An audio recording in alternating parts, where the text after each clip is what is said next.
Welcome to the Sharp Angles Props and DFS Show.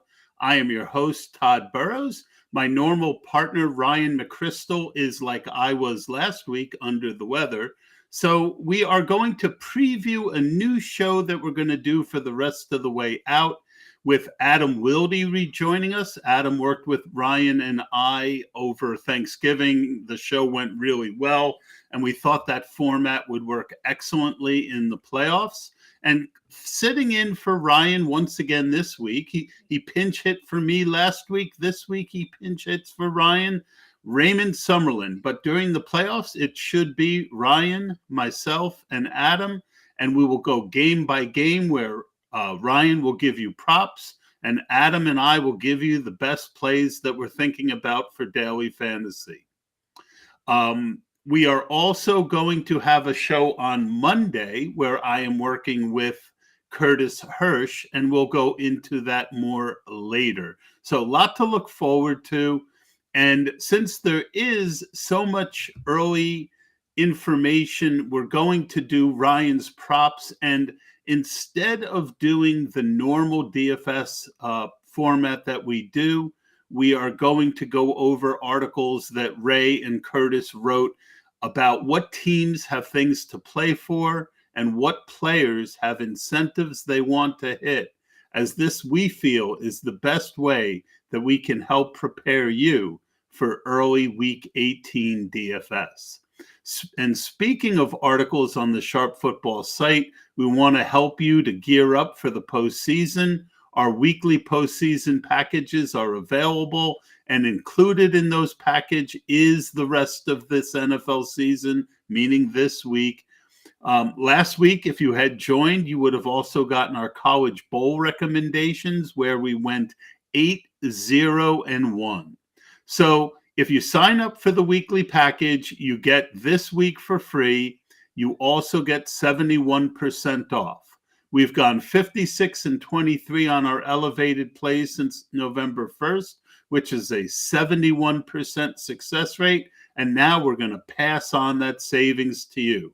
Go to sharpfootball.com to learn more and use the code GET71 to take advantage of this tremendous deal. Also, if you could please subscribe and give the thumbs up on our YouTube channel if you are watching, or if you listen to us wherever you follow podcasts, please give us a like and a follow and a top review. We would greatly appreciate it. Well, after that, guys, welcome to the show. Thanks. I was just thinking about it now that you mentioned that I was on this episode last week too, is that I think this is 5 podcast episodes in a row in the feed that I'm on. So I apologize to all of our podcast listeners for the terrible things you've heard over the last 5. I think I'm going to be on the next one too. I promise to not show up on the Monday one. I promise that Monday one will just be Todd and Curtis. There will only be smart people on the Monday podcast. I promise not to be there. Well, false humility is worn very well, and It's not false. Just not by me. Just not by me. So, Adam, Yeah. how are you? It's been nice to see you. You sent the document, and of course, when I tried to open it, I was not able to. So, No need. You figured it out. You got it on lock. We're here. Oh, Yep. got it. We're ready to go. Yep. I my computer decided to get COVID. I mean, spaz out right before the episode. Gold so star. It's all good. It's all good. So we missed Ryan, but his props are here. Ray, I'm going to go to you because I know you huddled with Ryan in the secret enclave in the depths of the bowels of the Sharp Football website to cover and get the good information that we need. The first prop of the week is the CJ Stroud completions over. What's Ryan's thoughts? Yeah, and we already have a line on this one. It's 21.5, which is actually below where Ryan was kind of thinking it would end up. He thought it'd be closer to 23.5. So getting it at 21.5 is a value here on CJ Stroud.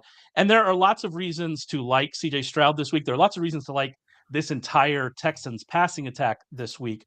against the Colts in a game that, is a win-in game. So we know the motivations for the Texans. We know the motivations for the Colts. We should see both teams push in this game. And the reason this sets up so well for CJ Stroud, there are lots of reasons. The Colts don't generate a lot of pressure, and Stroud is dominant when you keep him clean. The Colts play a lot of cover 3. CJ Stroud is dominant against cover 3. The Colts play zone without a blitz on 74% of their defensive snaps, which is the highest in the league. And Stroud has completed 68.5% of his passes against zone without a blitz in his rookie season. If you just sit back and play passively against CJ Stroud, he has proven that he can carve up your defense. He did it, even though they lost that game, he did it to them way earlier in the season. I think this version of CJ Stroud is better. The other aspect is that the Titans didn't push the Texans at all last week. And so there was some box score disappointment with Stroud and Nico Collins if you played them in your fantasy championship or if you played them in DFS. But the numbers, the kind of efficiency numbers were there. They just weren't pushed. I think you're going to expect them to get pushed in this game. And even though they weren't pushed last week, CJ Stroud still topped 21.5 completion. So I think there's a lot of things pushing towards Stroud and Collins. They're both going to be popular in DFS, so I'm not going to say like they're exceedingly great plays, especially on a 2-game slate. But there are a lot of things pushing towards both of those guys having really good games in this one. Yeah, I would agree. Any thoughts on that, Adam? No, not so much on CJ Stroud, except for the fact that he's probably going to be pretty popular on that slate. So he might be somebody that we have to get away from, but sometimes you just have to deal with the chalk on slates like that. So that's something that we'll have to look into a little bit closer. But if you have a stack, like, for example, CJ Stroud and Nico Collins that projects incredibly well at a reasonable value, don't be afraid to play them on short slates and then just have to get contrarian elsewhere, throw a 5% play in there somewhere later in the lineup, because you need guys. You're not going to have that many guys that hit, so you need those guys. And if CJ Stroud, Nico Collins are those guys, then you have to throw Devin Singletary too, who we're actually going to talk about, needs some incentive. So they might be the guys you need too. Yeah, and fading the best plays is not always a good strategy. Yeah. I would say that's fair to say. Right. And I think the point you have there about a short slate is points are so valuable on a short slate, right? Obviously, the goal of DFS is just to score the most points, but on a shorter slate, you're going to have fewer points. So each point is worth more, right? And so if you can get these plays and if you can get contrarian, I know we weren't going to talk about the Saturday slate, but if you can get contrarian, maybe you play both Steelers running backs, right? Sure. You play both Harris and Warren, and that's not going to be particularly popular. There are ways, and both of them are going to project fine because of how we would expect the Steelers to play against a Baltimore team that's not going to have any starters. And so there are ways you can get around that, because you're right, they're going to be like super, super high rostered. And so you need to get around that some way. But if they're just the best plays, they're just the best plays, and it is what it is. Yeah. And to be honest, on most slates, actually last Saturday slate, this wasn't the case, but most slates, if you don't have the top scoring quarterback, you're probably not cashing, because the top scoring quarterback is also usually the one that's a good 25 to 30%. I know I was locked in on Jalen Hurts and Patrick Mahomes on a short slate. It was an afternoon slate I played last weekend. And then I forget which backups were playing. I think Jake Browning was definitely one of them. He outscored those guys outright. So then that's the flip side. If you can get one of the cheaper guys to outscore your CJ Strouds, obviously that's fantastic. But the likelihood of that happening is so small. So on those short slates, I usually do just ride with the best quarterback option. I'll stack him with who I need to stack him with. And then just like you said, on showdown slate, I'm always trying to break rules, optimizer rules. People are always clicking on do not pair two running backs from the same team. If that can work, especially in short slates. I played Jalen Warren and Najee Harris together on pretty much every single showdown slate, just because I know that that's a rule that people are going to click as soon as they open their optimizer. And that means that that's less lineups that I have to compete with at the top if I manage to hit. Yeah. Or you could just play Charlie Kohler. Sure. Yes. Have fun. That's the way forward. I'm joking, of course, but the all good strategy, folks. I just thought that I think that Charlie Kohler is a pretty good player. I don't think he'll go too under the radar. I don't play Showdown because I barely have enough time to focus on the main slate. But maybe Adam and I will do something together next year to where he actually teaches me to not completely lose every time he plays Showdown. I would love to. Yep. And speaking of things we love, to keep the show going, the next prop is the Jordan Love over. Ray. Yeah, Jordan Love. I haven't been able to find a line on this yet. Ryan liked it at 23.5 or lower. I'm interested to see if we start to see this line creep up. This prop is actually, the over on this prop is 9-1 over Jordan Love's last 10 games. And what's happened is, and I'm sure Ryan has talked about it on this episode a lot, so I don't need to go into it a ton, but the Packers changed their offense. They changed the way their passing offense worked. They moved into more of a quick hitting passing attack. As a result, Love's efficiency has skyrocketed. And as a result, this prop just continues to go over every single week, no matter what it's set at. It continues to go over. Like I said, 9-1 over the last 10 games. The other part of this particular game, if we're talking about Jordan Love and his completions, is that the Bears have a very good run defense, a legit run defense.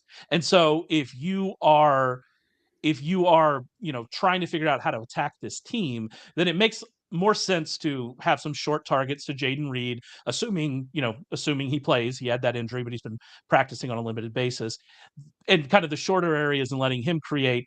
That makes a little more sense than running straight into the teeth of this defense. It seems like they won't have AJ Dillon, so maybe that's going to lead to a little more passing. So there are lots of things, again, pointing to Jordan Love going over. If we get this one, although we're going to talk about Gibbs in a second, and they have started to stop. Well, I don't know how to say this. They have started to stop. There you go. That's a good one. Right? It was really good. It was really good way to explain this. They have begun to not put up lines that have been very favorable in one way or the other. We saw that with Jahmyr Gibbs last week. And so I am interested if we're even going to see this Jordan Love prop. But if we do, I'm going to like the over.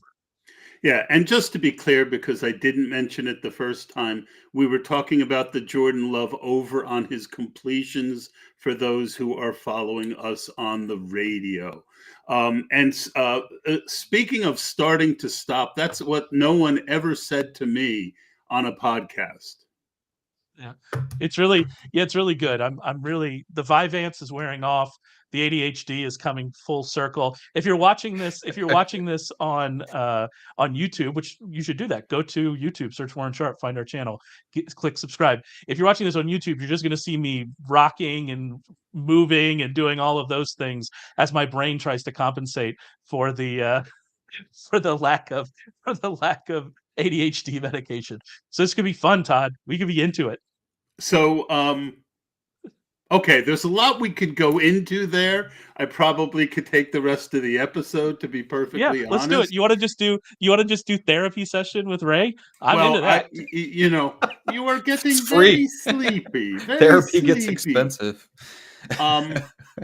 Yes. So now we'll get into some Gibbs and take. Mostly Gibbs, because as quite often, Ryan likes the over on Jahmyr Gibbs rushing. But Ray, as someone who has just started to get into this slate little bit, are you worried about this one due to the fact that the Lions aren't really playing for that much? So he likes the longest rush over for Jahmyr Gibbs. We've been playing this for weeks and weeks and weeks and weeks, and the longest rush for Jahmyr Gibbs hits over and over and over again. But like I mentioned, there wasn't a line on it last week. There might not be a line on it this week. I think there are two things. I think your point about the Lions is important. Dan Campbell has said, and he's come out, and Dan Campbell's the kind of guy that doesn't use a ton of coach speak, and so I tend to believe him. But Dan Campbell has come out and said that they're going to play their starters in this game, and so it's possible that's just what we see. We just see Jared Goff and Amon-Ra St. Brown and Gibbs and Montgomery throughout the whole thing. But the Lions don't really have a ton of incentive They could possibly move up to the number 2 seed, but that would require the Cowboys and Eagles to lose. Both of them are favorites. There's a very small chance they move up to the number 2 seed, and I wonder if the number 2 seed for the Lions is important because they would get to maybe play at home in the second round, so maybe it's important. But yeah, there's not a ton of advantage here, so I do worry somewhat that we'll get to halftime, they'll look at the scores, they'll see that the Cowboys are up by 20 on the Commanders, and we could see some of these guys sit in the second half. That is definitely a concern. But also, that's going to keep down the roster percentage for someone like Amon-Ra St. Brown. So just things to think about as we move on. For Gibbs specifically, the other thing that you don't like about this is that the Vikings do not allow a ton of long runs. They are the best defense in the league in preventing runs of 15 or more yards. And so you'd go, well, I don't know about Gibbs. The problem is that Gibbs hit his over in this exact prop playing the Vikings just a couple weeks ago. He hits it all the time. He's had a run of 20 or more yards in 7 of his last 10 games. He always hits a big one. And if this line is available, I just think at this point we're blindly betting it until we get a reason not to. Yeah. Yeah, and that reason would be if it's announced before the game that they changed their mind and he's not playing. By then, you know, so it might be one, you know, but again, I agree. If Dan Campbell said they're going to play, I mean, Dan, you know, he's the bite the kneecap guy. You know, it's hard to imagine him saying they're going to play and then them not. He went from the 7 to prove a point. He's going to play the last game to prove a point. I'm fairly certain of that. Yeah, he should have proven a point and not gone for that 2-point conversion after the penalty. I mean, that's when you're you know, everyone talks about his big balls. That's when your balls get in the way of your brain, as any man over a certain age knows at one point or another. All right, let's go to the... God, you were going at me about Vyvanse, and now this is what we're talking about? Well, I mean, it's Dan Campbell. Dan Campbell brings out the animal in all of us. Fair enough. So, no, but I did have to mention, I mean, that was one of the dumbest things. And I like Dan Campbell, and I think he's done a wonderful job with the team. I like being aggressive, and but at the same time, you also have to know when to be smart. And kicking that extra point there would have given them a chance to be the 1 seed. So that was when good ideas go a bit too far, in my opinion. And the first play was genius. In my opinion. I mean, having Skipper declare eligible multiple times earlier in the game and then almost basically pretend to be eligible, and then having 2 players off the ball, but one of them looked like he was closer to the line of scrimmage. Like, that was next level preparation. And then you go from one of the most awesome plays of the year that 92% of your fans aren't going to understand to going for it on the 7 with such heavy playoff implications. That is one of the most insane turnarounds, I think, in 2 minutes of football I've ever seen. Yeah, I mean that's almost as quick as De'Von Achane out of the backfield. And speaking of De'Von Achane out of the backfield, here we go. He is Ryan's last prop of the week, and it's his receptions over. Yeah, and there's no line on this yet either because of the injury uncertainty with Raheem Mostert. I actually think Raheem Mostert being active would be good for Achane because it would keep this line down. And I still imagine we're going to see a lot of him regardless. Actually, we can talk about this later. The Dolphins are one of those kind of under the radar, what happens if they're losing in the second half kind of team? Are we going to see everybody? Are we going to see Tua for the whole game? So lots of questions about them. But the reason why you like Achane, even if Mostert plays or if Mostert doesn't play, the reason why you like his reception total is the Bills play a ton of too high against the Dolphins. Against the Tua Dolphins, they have played a lot of too high. They played the most too high, or one of the most too high or too high? Tua high, that's right. One of the most too high. That's right. And Tua doesn't like it. So that's why they can. Of course not. That's why they. There you go. Why would he? No one likes being too high. It's never worked out well for me. There's a story about a houseboat on a canal in Amsterdam that we can get into later that did not end well for me. But against this coverage, the Dolphins do tend to target their running backs more, and we've seen that against too high coverage. They have targeted running backs 15.6% of the time. Against single high, it's been 9.7% of the time. Both of these backs had 3 catches against the Bills early in the season, and so they're kind of schematic reasons pointing you towards Achane here. And then you also just have the worry Raheem Mostert is injured. He might not even play. If he does play, he might be limited. We might see more of Achane than we normally would. And so there's some reasons kind of pointing us to this over. Yeah. I love Dave. Ryan has really found a nice niche this year with these overs. Kudos to Ryan. We hope, Ryan, if you're listening, that you feel better, and we're looking forward to seeing you back next week.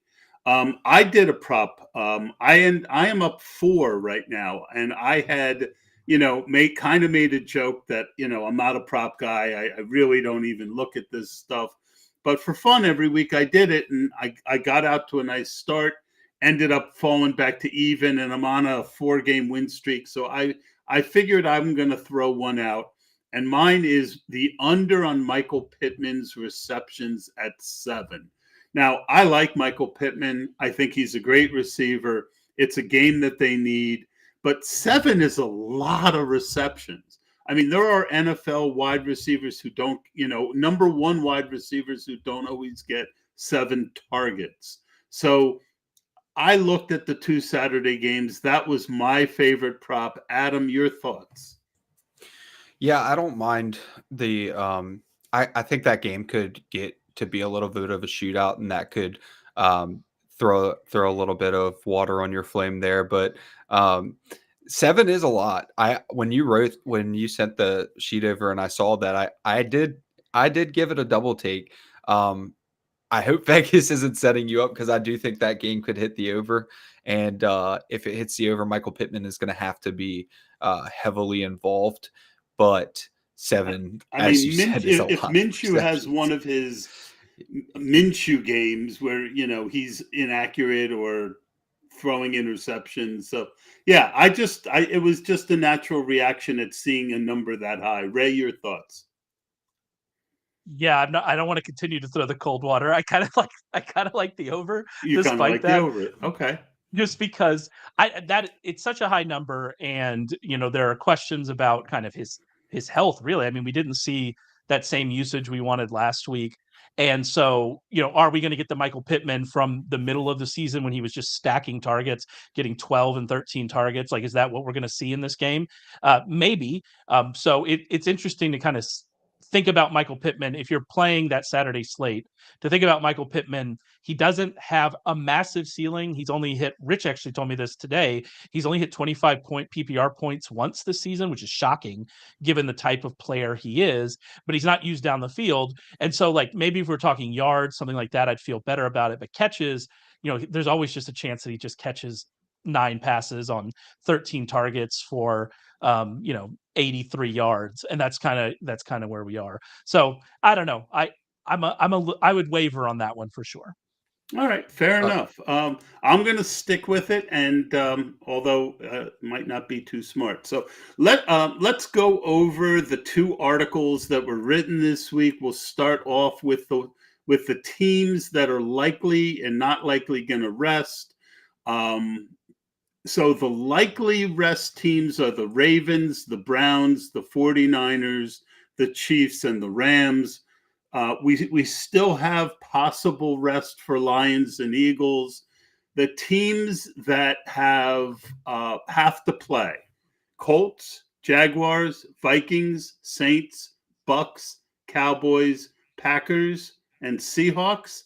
And then there's games with nothing to play for: the Bengals, Browns, Patriots, Jets, Raiders, Broncos, Chargers, Chiefs, and 49ers, Rams. Now, Adam, a lot of those games where, you might think, oh, well, those teams have nothing to play for. A lot of those teams have had nothing to play for multiple weeks. Yeah. So I think you really do have to kind of disseminate a little bit more than just those categories. Wouldn't you agree? Yeah, I agree. I'm an incentive week Scrooge. I cannot stand incentive week. I actually think incentive week is awesome because I do think that it overinflates some roster percentages that don't necessarily need to be overinflated. And then I find that you can actually just kind of play the slate straight up and you end up just getting lower roster percentages on guys that you liked anyways. But there is a couple of things to, for one, the rest, you just treat rest like injury, right? I mean, you just pretend all these players are injured. So, I mean, if you want me to get into the my play for the best rest play, I think, and someone who's not being projected highly yet because there's still some uncertainty is Cedric Tillman. But it seems too obvious for me to not even project. For one, the team already announced that they were going to rest. Two, Elijah Moore seemed to have had a seizure on the field. That I felt so bad for him last week. That was terrible. I don't know why they would try to rush Elijah Moore back. But then also Amari Cooper was injured last week. Joe Flacco is not playing this week. Why would Amari Cooper play as well? So a lot of sites aren't projecting Cedric Tillman to be the primary receiver, which is good actually, because the longer it takes for them to project Cedric Tillman to be the primary receiver, the lower his roster percentage is going to be. But with either Elijah Moore or Amari Cooper out, he's going to play over 90% of the snaps. He played 95 last week. Ever since Cedric Tillman returned from injury, he's played like over 70% of the snaps except for 1 week. And he's actually good at football, so that tends to help. So I think Cedric Tillman is like the prototypical incentive week play. And it seems like he's going to come in a pretty low roster percentage as well. I love that. I was on him and Jalen Hyatt coming out of Tennessee. Yeah. Hyatt has kind of gotten surprisingly up and down usage on a team, you know, because he has flashed when he's been on the field. And yet Brian Dable, for some reason, as a disgruntled Giant fan, you know, that's the kind of guy you want to see on the field every play. And, you know, we just haven't seen it. But Tillman is a good player. My only pushback on that is that the other quarterbacks on the Browns aren't very good at throwing the football. But if Jeff Driscoll, that's what we're getting. But at the same time, we've seen how the lead and best wide receiver on a team playing a whole game can still catch, you know, 5 for 70. And if you fall into the end zone, you know, at his salary, it's a great play. I love that call. Yeah, value is like 7 points for Cedric Tillman, and he can easily hit higher than that. I mean, 15 points would be pretty easily in his realm of possibilities. Yeah, I think there's another Browns wide receiver. There's David Bell, especially if Elijah Moore sits. We saw David Bell last week end up with something like 3 targets, something like that. Yeah. And if you're really worried about the quarterback play, which, like Todd said, you should be very worried about the quarterback play, then the Bell as being more around the line of scrimmage, more quick hitting, you would like his archetype of wide receiver maybe a little bit more, especially if you're playing on DraftKings. And that would be my one pushback on Tillman. I guess my other pushback on Tillman is I've tried to play him several times to be sneaky, and it hasn't worked out yet for me. So maybe I'm just a little gun shy on Tillman.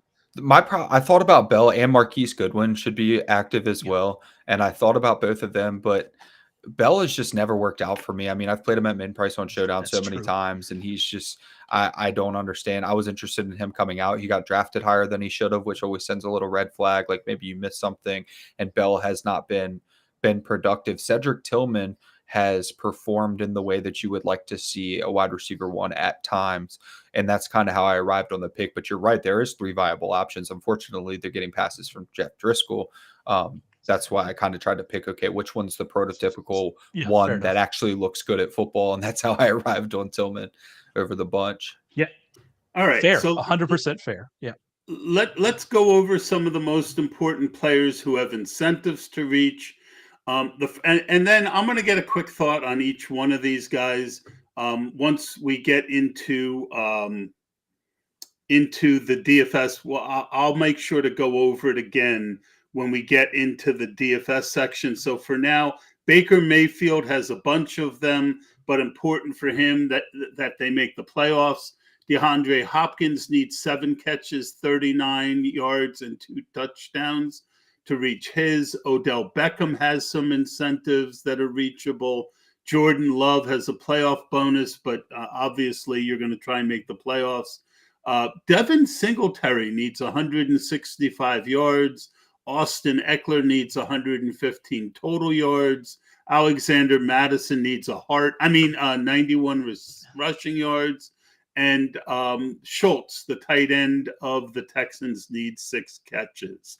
So you can see our article for that on the link and get all of that. So let's move over to the DFS slate on Sunday and focus on that a little bit. Let's go over some of the early ownership and compare it to the games that are in. But even more than normal, make sure you do your research this week. But for me, one of the most overriding factors that I'm going to consider is that there is so much value to be had. So look at the expensive players and maybe find some of them that are lower owned. All right. And I told you earlier about the fantasy preview show with Curtis Hirsch. He and I will be announcing what time that is. Make sure to check it out. We're going to go over Curtis's article, which will include how to dominate some of the postseason contests, like the FFPC playoff contest. And we will also have rankings. So I am looking forward to working with Curtis, who I worked with last year on the Waiver Show Weekly. And Curtis is a stellar dude and a very smart dude as well. All right. And again, don't forget about the 71% discount on the Sharp playoff package. Sign up for that and profit. All right.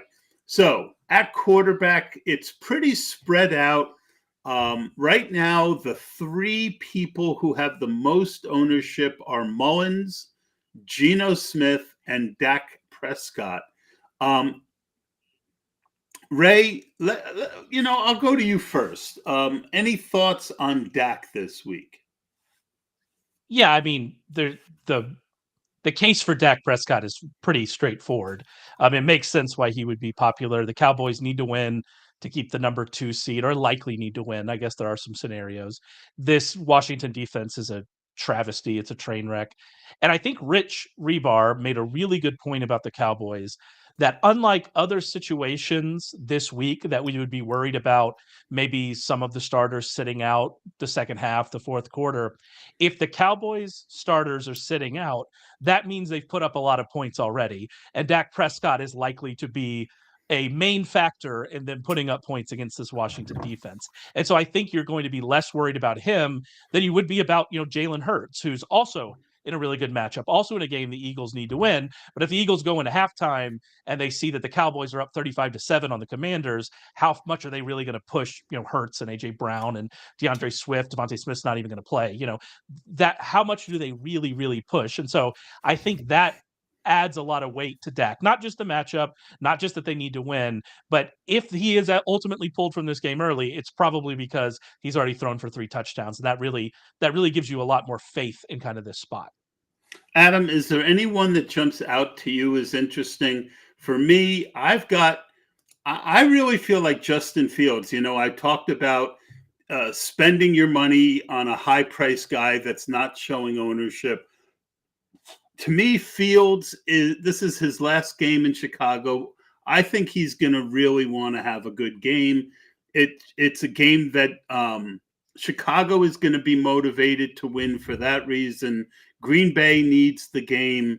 I like Justin Fields. Your thoughts on Fields and anybody else that you like at the quarterback position right now? Todd, it's going to be you and I versus Mother Nature, because I really like Jordan Love. And I think that the roster percentage is staying really low on all of these Packers because everybody's afraid to play any games in Green Bay or Chicago, for that matter, at this time of the year. But if weather is even halfway decent, I think that Justin Fields can push the pace just enough, especially with his connection with DJ Moore recently. They've been able to put up points. And frankly, in defense of Justin Fields, who, as you say, may be on his way out. I think he might stay because Eberflus is saying, but nonetheless, he's had a tough crack at it. And he's actually played pretty well when he's been healthy. So he could definitely push this game. I think for Green Bay, I like Jordan Love because I like so many of his options. Tucker Kraft is pretty cheap, but he falls right there in a range where he's not mid-price and he's not one of the premier options. So he's going to go pretty overlooked. But then Jaden Reed, I've been playing Jaden Reed a lot in Showdown, and he's paid off. I mean, he paid off more often when he was cheaper and less rostered at captain, but even still, he's just been a breath of fresh air for them since they've been without Christian Watson so often and then getting inconsistent play even when he is active. So Aaron Jones is another guy that I'll talk about later. So he has so many options, receiving options that make him viable in a game that he has to win. So it's if you're going to be a incentive weak person, then you should love Jordan Love, because what better incentive than needing to win to make it into the playoffs? Yeah, I'll throw out, there is a lot of lower priced backup quarterbacks playing this week, Ray. And I'm going to ask you for one you like, but first I'm going to give you one that I like. I like Jake Browning. We're going to see the Browns rest their defense most likely. And we've seen Jake Browning play and score a lot of fantasy points. Ja'Marr Chase is looks like he's going to play. And again, as always, give me that guy with the rushing floor who's not going to kill you if he doesn't win you a GPP. But if the passing comes in, Jake Browning, to me, at lower ownership, out of the backups, is my favorite, even more than Nick Mullen, who is back starting and is getting the ownership. Your thoughts on Browning, and do you have any of the backups that you are interested in? On Browning, I think the chase part of it is very interesting. I came into the week just assuming we weren't going to see him. He has this shoulder injury. Why is he going to play in this game? It doesn't make a lot of sense. But then we see him limited practice on Wednesday. T. Higgins isn't going to play. Are we going to see a lot of Chase? And people aren't going to want to pay up for that because of the injury situation. Because, when you look at DraftKings or you look at the Browns defense, it's going to have a big red number next to Ja'Marr Chase's name, but that's not the defense that he's playing. And so I think that those are all fair points about Browning. And yeah, it makes sense on him. The one thing I'll say, Adam brought up the weather in Green Bay, maybe people being worried about it. And I think people do kind of get worried about it. It's just going to be cold in Green Bay. There are much bigger weather concerns on the East Coast. One of those games is actually that Cincinnati and Browns game from a win perspective. Nobody's going to be playing anybody, I hope, at least, from the Patriots and Jets game, but that could have a lot of wind, and wind is just way more important when we're thinking about fantasy than anything else. So I think that's a good shout by you, Adam, and kind of paying attention to the weather this week and kind of where it is. As for a backup quarterback, why can't we just play Tyrod Taylor again? Yeah. Tyrod Taylor's price didn't go up. It didn't go up at all. He's got an even better matchup this week. I assume he's playing. He has been limited, but I assume since he's practicing, he's going to play. For 319 yards against the Rams. He has that rushing floor that he's shown. It's become pretty clear you can stack him with Slayton. Darren Waller's usage suggests that he has a higher ceiling than what we've seen so far. There are lots of reasons to like this. Eagles defense is a train wreck. I don't know why we just don't play Tyrod Taylor again. I'm going to have Tyrod Taylor lineups again. It just makes too much sense. And I'm very confused by the pricing on him. I don't really understand why he's still down at 5,300, I think is where he is.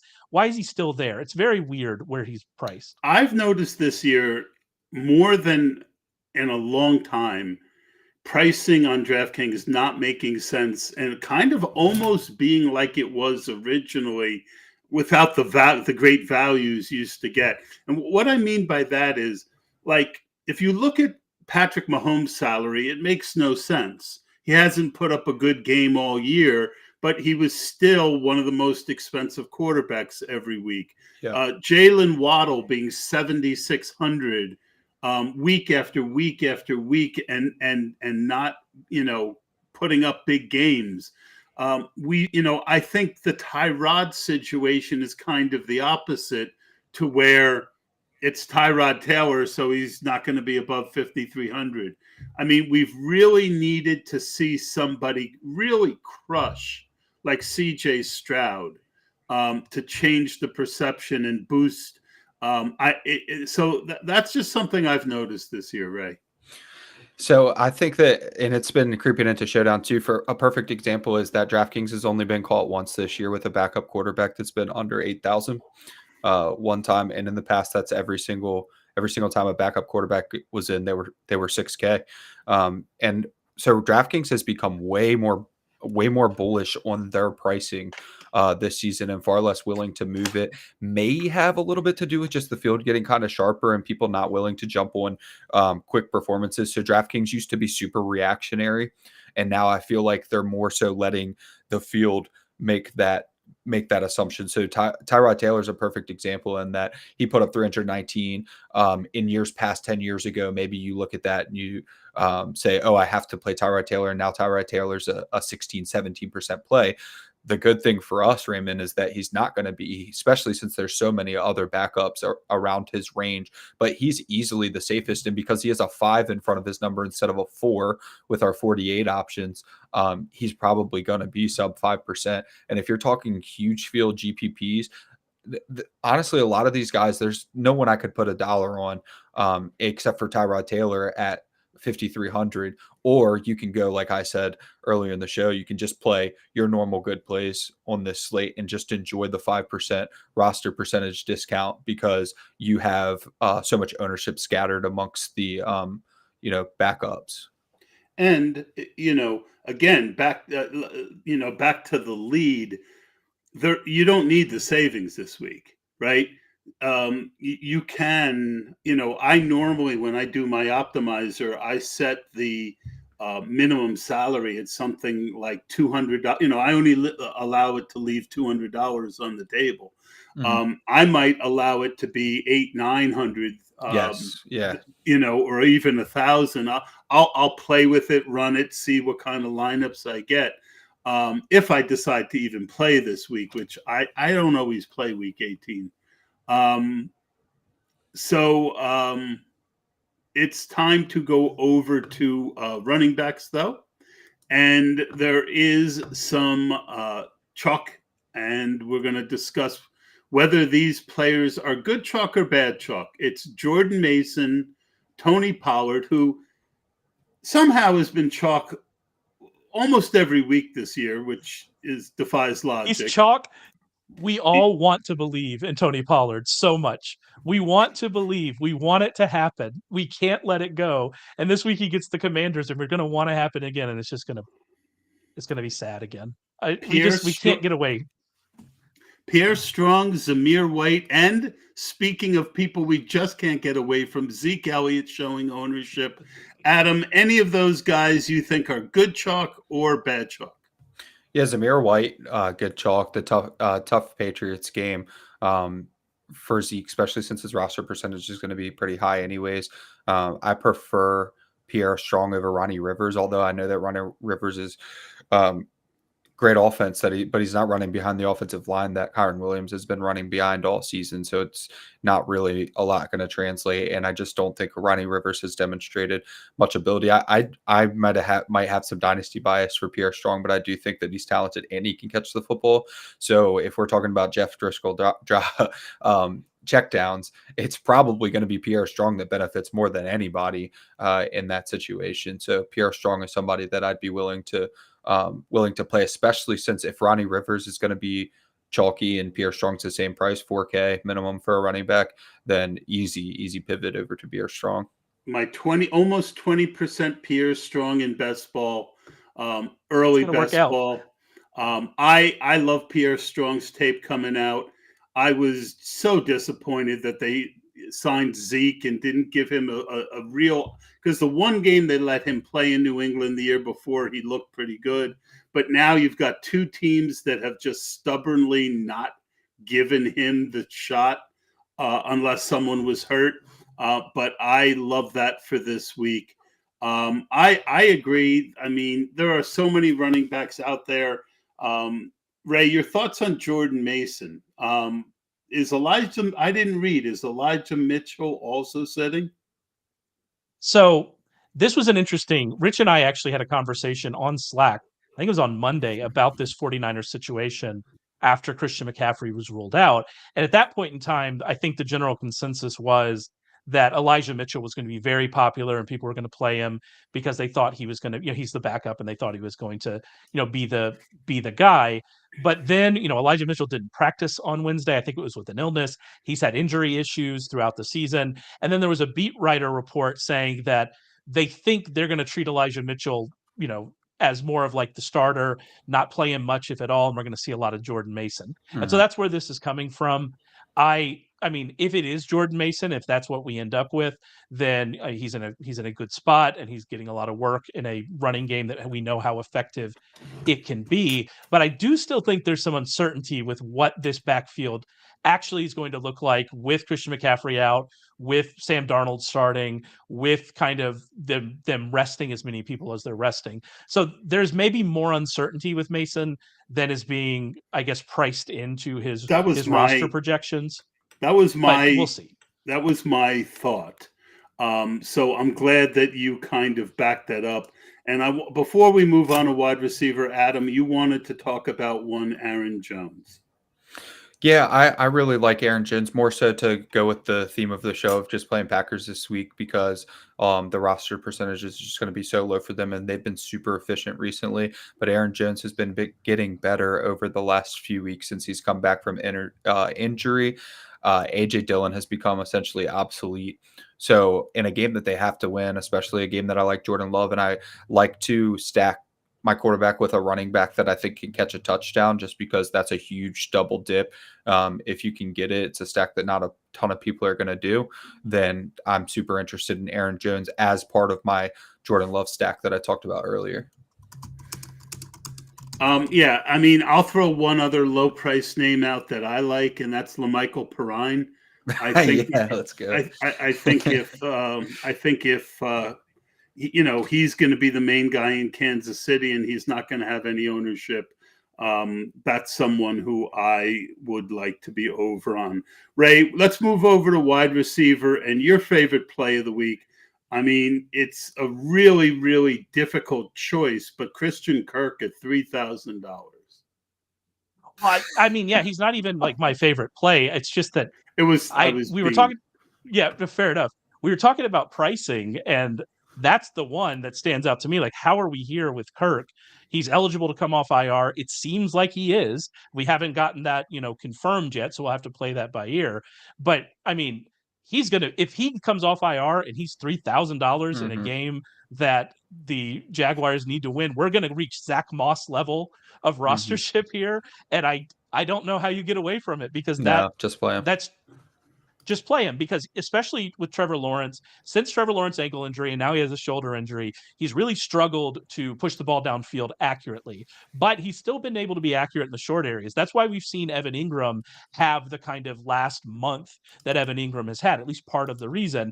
Kirk, you would expect, okay, he, at least when both he and Ridley, were kind of playing together, we're going to see him kind of be used more around the line of scrimmage. You would expect that would be good for him. And so it's a good spot for him. He's only $3,000. I mean, I guess you just play him, but it is one of those, again, like we were talking about pricing. It's one of those weird pricing things where why is this happening? Why didn't we anticipate that maybe Christian Kirk could be coming off IR? It's just very odd. It is. And the other key things to keep in mind is, because there's so much value everywhere else, both CeeDee Lamb and Justin Jefferson are showing a lot of ownership. Ray, real quickly, you had some high-priced running backs, I think, that you just wanted to throw their names out. Yeah, I think what Adam's saying about not being afraid of high price and not being just sucked into all the value plays and actually playing good players, I think it makes a lot of sense. And I mean, there are lots of options up there in great situations. Rashad White is in an absolute smash spot. And so why aren't you just going to play him? Kenneth Walker, if he's healthy, if his shoulder's good, is in an absolute smash spot. James Conner is as well. And both of those guys are around other players that are going to be much more popular. And so you have a little bit of leverage on Tony Pollard or Zamir White or something like that. Like, just pay up for the good players if you're able to. If you can play Kirk at 3K, just play the good running backs and, maybe not chase it as much. I think that makes a lot of sense this week. And I think that's kind of what Adam's been talking about. Yeah. And for me, I mean, if Lamb and Jefferson are going to have all this ownership and Mike Evans somehow still has, it's like we're in this weird world where Tony Pollard is 20% owned every week and Mike Evans is 6%. And Mike Evans has had just an amazing year. I mean, to me, in a must-have game, Baker Mayfield's the guy that he's looked to all year being 5%. It doesn't make much sense to me, Adam. Yeah, I don't really understand. I mean, I've had to manually bump Tony Pollard down and the optimizer and showdown all season because you'll get him in the captain spot in like 50% of your lineups, and it just never works. I don't really understand the situation. I guess all the skeptics were correct about Tony Pollard only being productive when he's not in a featured role. I don't really know what's going on there, but Tony Pollard is certainly not worth playing on this slate, especially in a game. I mean, I guess they are 13-point favorites, but it's not really your traditional 13-point favorite where you're going to ride Tony Pollard. It's more like you're going to ride Deuce Vaughn is probably what's going to happen there. Well, So. Deuce Vaughn on IR. We got Rico Dowdle you're right, back. Rico Dowdle. You're right. We got Rico Dowdle back. Yeah. You're my little Deuce Vaughn. You know what I mean. All right. Last question at wide receiver, Ray. Are you buying into DeAndre Hopkins with the incentives? I'm so torn on this because it's not just the contract incentives. I mean, this is probably Derrick Henry's last game in Tennessee. We'll see if Ryan Tannehill starts. If he does, it's definitely his last game in Tennessee. The Titans definitely want to play spoiler to the Jaguars. And so you have all this motivation, but also the Titans offense is just bad. And so, I mean, if they're just bad, it doesn't matter how hard they're trying. They're just bad. As I said on the other podcast, if I was playing quarterback in the NFL, it doesn't matter how hard I try. I'm still going to be bad. And so I don't know how excited you can get about this, especially if we get Will Levis and he's just going to be up and down. It's very high variance with Hopkins. And maybe you get the good side of it. Maybe you do like that 4 touchdown game he had. This is a good matchup with the Jaguars, but I think it's very high variance here with Hopkins. Adam, I lied. I do want to pick your brain for some low price wide receivers. One I will throw out is Ronnie Bell of the Niners, who has shown some juice in limited action. Yeah, I think if I'm looking at it now to see if Juwan Jennings is returning, it looks like he has a chance to. If he does, then probably not super interested in Ronnie Bell. I like Khalif Raymond, somebody who's came through for me quite a bit in Showdown. Jameson Williams is going to be out. They're not 1-for-1 swaps, but you're probably going to get Reynolds playing Jameson Williams' role, and then Khalif Raymond's just going to play in the slot, which he's done all season anyways. Even though he's the 4th wide receiver, he still gets a decent rate, like 50% of the snaps or something like that, just because he has a very niche role. So Khalif Raymond, somebody that's going to pile on receptions. And if you're talking large field GPPs, I mean, you don't really get 4 catches at that price very often. So you can probably get that with Khalif Raymond with Jameson Williams out. All right, let's move over quickly to tight end before we get out of here. The chalk is McBride, Ingram, and Fergie, along with Johnny Munt. You know, if you had put a gun to my head and said there would be a Johnny Munt double-digit ownership week, I probably would be dead at this point. Adam, any of those guys you like more than the other? Yeah, Evan Ingram, definitely. I see Evan Ingram at 8% right now. I don't believe Evan Ingram at 8%, but 5,400 is way too low for Evan Ingram. He's got wide receiver type ceiling at tight end, and his only real competition for that type of ceiling, Trey McBride and I guess Jake Ferguson, but Jake Ferguson's probably going to be more popular at 4,900, and you don't need the $500 worth of savings whatsoever. So the fact that he's sandwiched between Jake Ferguson and Trey McBride is enough another reason that his roster percentage is probably going to go down, because people are going to either spend the extra money that they don't need to spend, or they're going to spend down on Ferguson to get some extra money. So I really like those players that are sandwiched between two good options when they're also a good option as well. And then it goes well with Christian Kirk at 3K. If he is active, then it probably just has to become lock him into every lineup. And if that's the case, and then you also like Evan Ingram, Calvin Ridley's also a pretty good play, then you start liking Trevor Lawrence, and now you're just rolling a ton of Jag stacks out there, and that's your best way to gain leverage over 100% Christian Kirk, because so many people are going to play Christian Kirk at 3K because you have to. The only thing you could do is double dip with them and then add in Evan Ingram and assume that you get a full Jags onslaught sort of performance. All right, two other names we're going to get out of here at the tight end position with some ownership: Gerald Everett and Noah Gray. Ray. Yeah, Noah Gray. I mean, that we're playing. Noah Gray has actually looked good, and so that is one of the interesting ones. Of we're just playing because we don't think Travis Kelce is going to play much, if at all. So that play is what it is. I just lost the other person you said to me, but I had thoughts Everett. about them. Gerald Everett. So the thing about Gerald Everett has been, Keenan Allen's not going to play this week. Josh Palmer, will see what happens. And so you're going to expect Gerald Everett to get a lot of targets. But my question just continues to be with Everett, if you're trying to play him, what is the upside? Like, what are we going to get out of it? Maybe we get a touchdown. And if you get a touchdown, there's a chance you can get kind of like a tight end 5 performance on this slate. But like, that's where we are with Gerald Everett. He just has not shown the kind of upside that Everett has, that McBride has, that even Ferguson has, although I don't like him this week in this matchup. That, like, you've seen upside from those guys. You haven't really seen it from Everett. And so if he's going to be popular, that's pretty simple for me to just kind of walk away from.